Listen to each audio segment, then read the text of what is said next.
I recommend, and this is so important, and I would write this down, and I want you to remember this, okay? Because there's so many people in America that really, truly need nervous system support and are going about it in a wrong way. The most important thing to realize is that your nerves are surrounded by a layer of fat, okay?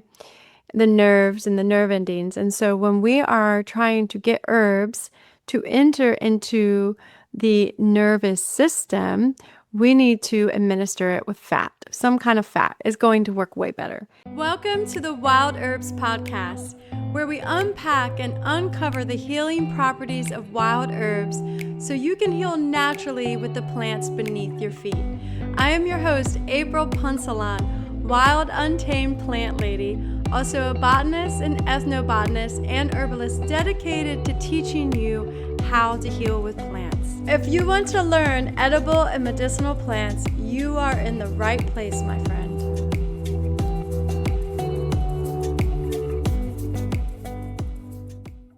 Welcome to the Wild Herb Podcast. I am so stoked to be here. And Maristella is the podcast manager. And she was like, April, can you record one just solo, about maybe Passionflower? And I thought that was so timely because we just interviewed Dr. Shawn Krosnick, and she is a professor that studies and researches the reproductive biology, fruit dispersal, and everything about Passiflora. It's phylogenetics, how it's evolved throughout history. She's an expert on the genus Passiflora. So we just interviewed her, and if you get a chance to listen to that podcast, I highly recommend it. It will be before this podcast. And also that will be on YouTube. So this would be a very fun duo podcast series to listen to the one by Dr. Shawn, where she talks about the biology, and we go really in depth about the biology, the reproductive biology, the fruit dispersal, talk about the research that her grad students are doing, followed by this one, which is all focused on the medicine, right? And my connection with Passionflower and how I recommend you connect with Passionflower. And so Passionflower is one of those wild herbs, Passiflora incarnata, or Passiflora, that helps humans in so many ways. And it's blooming right now. And so it's very timely. And I'm excited to be here with you.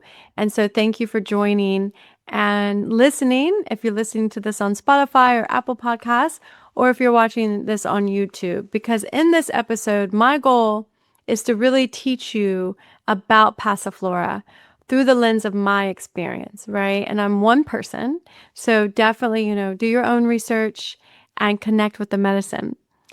Because after you listen to both these podcasts, I'm pretty confident you're going to be inspired to work with Passiflora incarnata. And I have a little bit in the apothecary, and the smell is so divine. And I also have some of the leaves. And it's in my recently published book, Foraging Wild Herbs, 30 Healing Plants of the Coastal Carolina. So if you want to read more about herbs that are in the Southeast along the coast, I highly recommend getting that book. The write-up on Passiflora is a couple pages long. And I go deep into the science, the ethnobotany, and my personal relationship with the plant. So let's get started. So why Passionflower? One, Passionflower is the herb, I feel like, for the modern woman.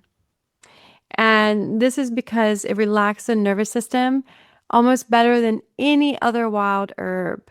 And you can experience the effects directly, automatically. It doesn't take a long time to witness how Passionflower will relax the nervous system. And the reason why I love it so much is because it does it in such a gentle way. And so it doesn't give us harmful side effects. When we work with the medicine, it doesn't dry us out. It actually brings more moisture to the tissues, which we need in modern society, right?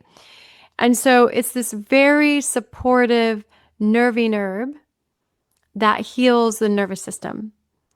And I've known about Passionflower since being an herbalist at 16, 17 years old, and I've worked with it since then. And a lot of herbalists will work with the tinctures or the glycerites or elixirs. And now that I grow it, or it grows wild on the land I'm blessed to live on, I have this beautiful relationship with it, and I'm really blessed to witness what it's like to eat it. Eat it in the field. Eat it in my salads. Eat the flowers, the leaves, every part. And for me, this is the preferred method. For me, the preferred method is working with Passionflower fresh and eating the leaves. And so I add them. I make this amazing bulgur salad. And bulgur is very high in fiber, which we need. So women need to feed the gut microbiome, right? And bulgur is one of those healthy things. You get it organic. You can't mess with non-organic wheat. You get organic bulgur. You get it from Earth Fare or Whole Foods, or you order it online. I would buy it in bulk if you can.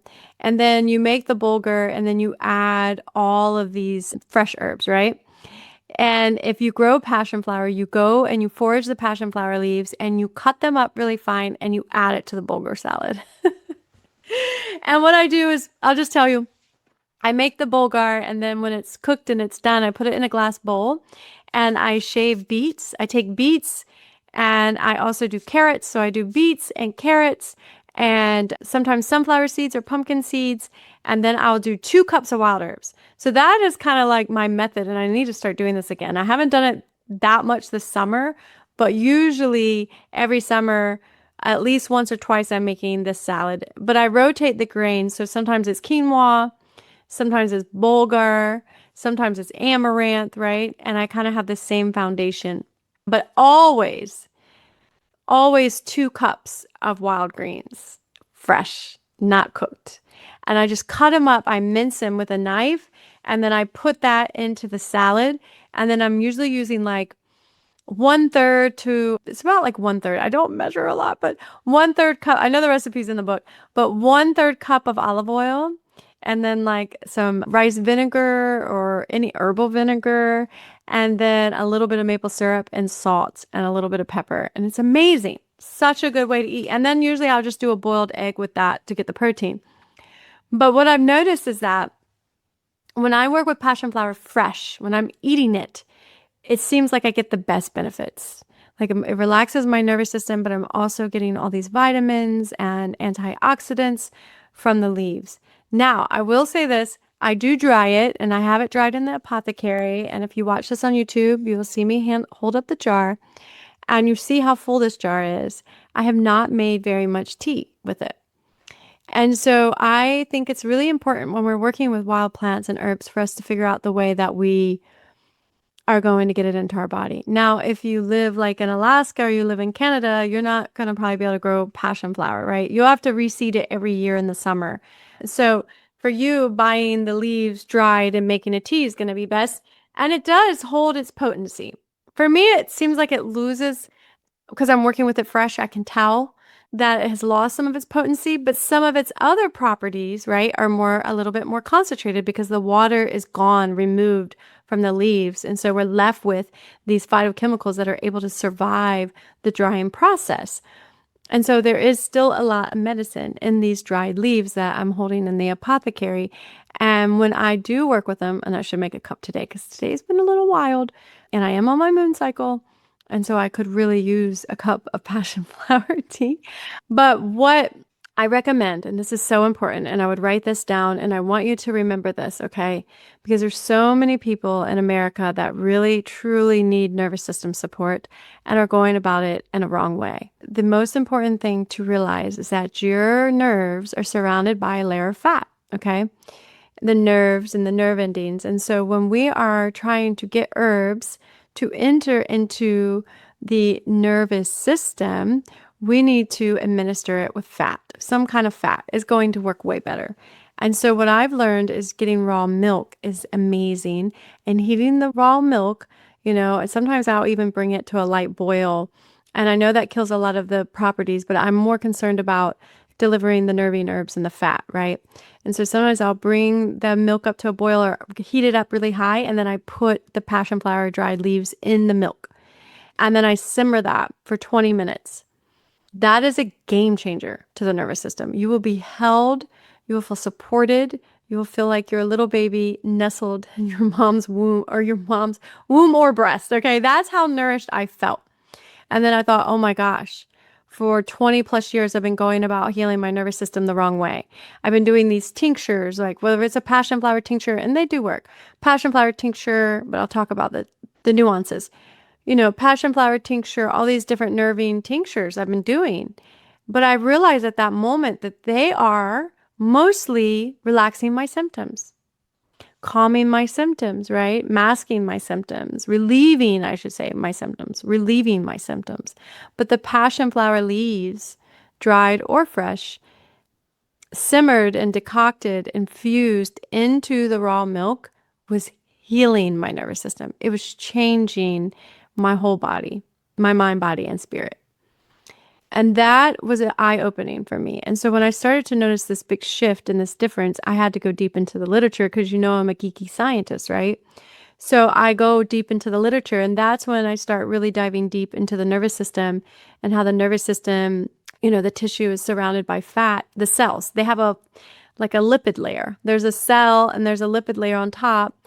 And for the medicine to get through into the cell, it has to travel through that fat. So if the medicine comes in with the fat, then that lipid layer can absorb it. Because if you've ever noticed like fat molecules on top of a soup or fat molecules, when you put them in water, they all kind of clump together and they just sit together in that water. That's kind of the same thing, right, in our body. So if we can, like if the nerve cell has fat above it and we can bring in the herb with the fat, it's going to be attracted to the fat layer in the cell and then it's going to absorb it. That's a game changer. And that's why Ayurveda in India, they really understand healing so much on a deeper level than I feel Western herbalism does. And I've gone to herbal schools. I've studied Western herbalism for years, and I've never been taught that the nervine herbs have to be delivered or should be delivered with fat. It's like, but I am now teaching Ayurveda. I will be a lifelong student of Ayurveda, and I don't want to go off on a tangent on Ayurveda, but to understand Ayurveda, all we have to do is study nature, our nature and the nature outside. That's it. Books and teachers and all that do help, right? I can give you a strong foundation in Ayurveda, but you are going to learn so much more by studying nature and applying what you learn, right? By just witnessing how this plant tissue, right? I have a palm in my office for those of you listening on the podcast. And when this plant is out in the sun and it's getting burnt, what happens to the tissue? When it gets too dry, it gets brown and red and inflamed. Hello, most Americans, right? Eating chips and eating too much heat and salty and dry, the tissue gets inflamed, right? When I give it a lot of water and it's happy and it's getting the perfect amount of sunlight and water, it grows beautifully. If it gets too much water, then the cells start to collapse and it will turn black, right? That's stagnation. We don't want that. So we can study nature and look at how the different elements affect the body and the tissue and how these herbs influence and change the tissue in the body. And so really, I feel like passionflower brings more water to the body. And that's another reason why I don't really want to take it in a tincture. I rather actually take it in the milk because I'm working with the attributes of the herb along with the body. What does the body need and how is the herb moving throughout the body? These are important questions to ask. Now, I will say, I do have a passionflower tincture in the apothecary and a glycerite and an elixir, okay? Because I teach students how to make herbal medicine. And the one thing that I will say about this passionflower tincture and this glycerite, let's say you get in a fight with your husband, right? Or you're going through a divorce and you're really freaking stressed out. You need to take, and you don't have any problems with alcohol, right? Because you don't want to take a tincture if you're just clean and you struggle with alcoholism. You don't want to use a tincture. You want to use a glycerite. You take that passionflower tincture like 3 or 4 dropperfuls. That is good. Like these in acute situations where we're dealing with a lot of stress, right? But if we are women and we are continually struggling with stress in modern society, we kind of are, and our nervous systems are already taxed, we need to nourish the nervous system. Tincture is not going to nourish the nervous system like a nice warm milk will. And if you don't have raw milk, you can't get access to that. You could do coconut milk, or you get into the pattern of making your own milk, almond milk, cashew milk, and make your teas, your nervine teas, and that milk. And you will be emailing me and saying, April, I feel so supported right now. Thank you so much. I feel so nourished. And so that is my experience with Passionflower. Just remember that it's an amazing nervine that does support the nervous system. But one of the best ways that I've found working with it is one, eating it raw, and two, infusing it into raw milk or coconut milk or almond milk and drinking that at night. It's amazing. And I predominantly work with wild local herbs, but I did find like some cheap ashwagandha powder at Home Goods one time, and I bought it. I was like, wow, that's like only $6 for this whole bag of ashwagandha powder. And I've been using ashwagandha powder, or I was when I was doing the raw milk infusions. I was doing about a tablespoon. I was kind of doing a lot. I make 2 cups of the milk at a time, and I was doing a tablespoon of ashwagandha, passion flower, chamomile, and rose petals. And then I would sprinkle a little nutmeg and a little maple syrup. It is out of this world. But I do think that if you just have the passion flower and native herbs, you don't have to use ashwagandha. But ashwagandha does work really well administered also in a milk. Anyhow, sorry, I get like these ideas and I want to share them with you. So I'm going to go back to the medicine of passion flower. So passion flower, just to get really geeky and passion flower increases the GABA levels and the GABA activity in our brain. So it has a relaxing effect and it passes the blood-brain barrier. So it automatically influences our mood, okay, and our nervous system. And also, when I went really deep with passion flower, it blocks the bad estrogen in the body. I feel like this is such an important thing to realize. So for women that get PMS, right, passion flower is a great plant to work with. If you get headaches, PMS, you get tension, you get irritable, you want to bring in the passion flower because it blocks harmful estrogen. The other thing is in India, they use passion flower for helping people get off alcohol, tobacco, and opiates. And so, when people are fighting addiction, they are having a mental battle, right? It's a struggle. And that struggle creates tension. And so we can give people passion flower to help them come off of their addictions because we're going to help relax the body, and the body won't be under this fighting tension thing so much that they're like trying to get the substance that relaxes them or makes them feel good again. Instead, we can give them a lot of passion flower and make them feel good again. Before we finish today's episode, I want to let you in on one of the most powerful ways to reclaim your health. Not only making medicine with wild herbs, but actually eating wild plants as part of your daily life. Wild plants are some of the most nutrient-dense foods on this planet. And when you learn how to identify them, harvest them with gratitude, and bring them into your kitchen, your health will shift, I pinky promise. And this is exactly what I teach inside the Wild Herb Academy membership, where each month you learn medicinal and edible plants that are in season, and you learn how to bring them into your kitchen. If you're ready to reclaim your health, I welcome you into the Wild Herb Academy membership. The doors are open now, my friend. I hope to see you. The other thing I would say is if I was really trying to restore my nervous system, I didn't have time to do milk, you're a busy mom or dad, I would get the supplement, the whole plant. I would get the flower and the leaves dried, pulverized, and put in a capsule, and I would take that over doing a tincture. But overall, I just want you to know that it's a nervine. It's going to support your nervous system. It blocks harmful estrogen. It can help you overcome addiction. But you do need to find the mode of administration that you like best. And I want to say this.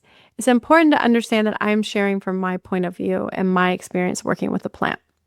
I did go deep with the literature and the understanding of the nervous system, having the lipid layer over the cell, and why it makes sense that we need to take these nervine herbs in with fat. But I do think with that, you have to be your own guide, and you need to try and see how the tincture makes you feel. The glycerite, the tea, a milk infusion, right? Taking the capsule until you get it right and you get the one that you like the most. And again, for me, it was with the milk. The raw milk heated up was a game changer for my nervous system. And it supported my nervous system like my nervous system has never been supported. I'm going to say that again. The Passionflower milk tea with the ashwagandha and the chamomile and the rose petals, that combination with a little maple syrup and a tiny bit of nutmeg supported my nervous system like nothing I ever have done. And my nervous system, I have to be honest with myself, my nervous system does need extra love because I'm running Wild Herb Academy and it's a lot of work. It's a lot of work to show up for you guys on the podcast. It's a lot of work to show up on Instagram, Facebook. It's a love. And also to make sure that I am nurturing and constantly keeping members connected with nature and keeping them on the path of this healing, right? True healing. And then also raising my daughter, also having a garden, right? Keeping the house clean, cooking dinners. I cook dinners. I do that. And so it's a lot. That is a lot. And so I have to really do need to nourish and nurture my nervous system. So Passionflower has been one of my favorite plant allies. And that's why, like, if you get the book, Foraging Wild Herbs, 30 Healing Plants of the Carolina Coast, you'll see Passionflower on the front cover.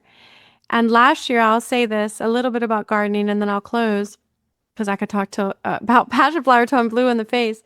But it needs full sun, okay? It needs full sun, and I have learned a lot about growing it. I'm not an expert, but what I have learned that has really kind of floored me is that it likes actually more moisture than I thought. It loves the full sun, and it moves around. And if you listen to Dr. Shawn Krosnick, she really understands the biology, and she talks about how it's disturbant, related and dependent. It likes disturbance. And so just having an area where it has full sun, that you notice where it likes to grow in your yard, don't plant it in the super sandy soils or the super dry place. It won't do as well. If you have a place that keeps the moisture more, or a place where there's a water availability, just a little bit more water, it'll do better. And so I notice Passionflower now coming up where the downspouts are off the house. And last year and the year before that, we had amazing explosions of Passionflower, and it was growing where the septic field is. And so I got the septic tank pumped in the winter, and this year there's no Passionflower growing over the lines. And so because the 5,000-gallon tank had to fill up. And so just watching Passionflower in the yard has been really eye-opening for me, and learning how it grows. And so when you do have a really good year and you have a ton of Passionflower, don't take it for granted, right? I shared a ton with students, but I wish I would have foraged more and utilized it more when it was here, because now this year I don't really have that many. I only have a couple of vines, like 2 or 3 to 4. And when I only have that many as a plant conservationist, I don't even want to harvest a lot of it. I just let it grow for the bees and the pollinators and the hummingbirds and everything that loves it. So that's its growth. Full sun. You got to have full sun. And if you are in colder zones, it may perform as an annual, and you can buy seeds, but you have to scarify the seeds. So I recommend soaking them for 2 days and then scarifying the seed, which is basically just taking like sandpaper or scissors and nicking the seed coat, because it has been able to germinate from animals eating the seed and it going through the gastrointestinal system. And then that is the scarification. So we're just mimicking that process with our scissors. We're mimicking the digestion process with our scissors or sandpaper, and that will work. Let's see. Is there anything else? Oh my gosh. I highly recommend listening to Dr. Shawn Krosnick's podcast. There are a couple more things that I'll say. One thing is, this was a very important indigenous herb to the indigenous people, and wherever they were in the Southeast, Passionflower was there. And it's noted by William Bartram and I think other explorers, where they noticed that the indigenous people were planting Passionflower. They said planting, I believe, in their cornfields, or it was growing in their cornfields. Whether we know they were planting it or it was growing, but it was noted that it was growing in the cornfields with the indigenous people. And that the Cherokee would take the seeds and mix it with cornmeal and make a drink, a celebratory drink. And the leaves also were boiled in fat and eaten, which, think about it. I just thought about that. This just occurred to me. It was boiled in fat. It was boiled in bear fat. And so that's unbelievable to me, because I didn't even put it those two together, but the indigenous people worked, and they hopefully still do. They will cook a lot of herbs and fat. Like in India, they know to cook a lot of herbs and fat. So hopefully you got that. If you didn't know the importance of cooking nervine herbs and extracting nervine herbs and fat, now you do. The indigenous people knew that, though. Anyway, how amazing is this wild herb? This Passiflora incarnata is unbelievable, and I hope that you connect with it and maybe you grow it. It's a beautiful, beautiful wild plant to grow in the yard, and it's an amazing wild plant to work with, and it really helps to heal the mind, body, and spirit. All right, I hope you enjoyed this podcast. Until the next wild herb or until our next guest, many blessings to you. Leave me, if you have any questions, you can email me, april@wildherbacademy.com, or you can leave a comment below if you watch this on YouTube. Many blessings. Thank you so much for listening to this podcast.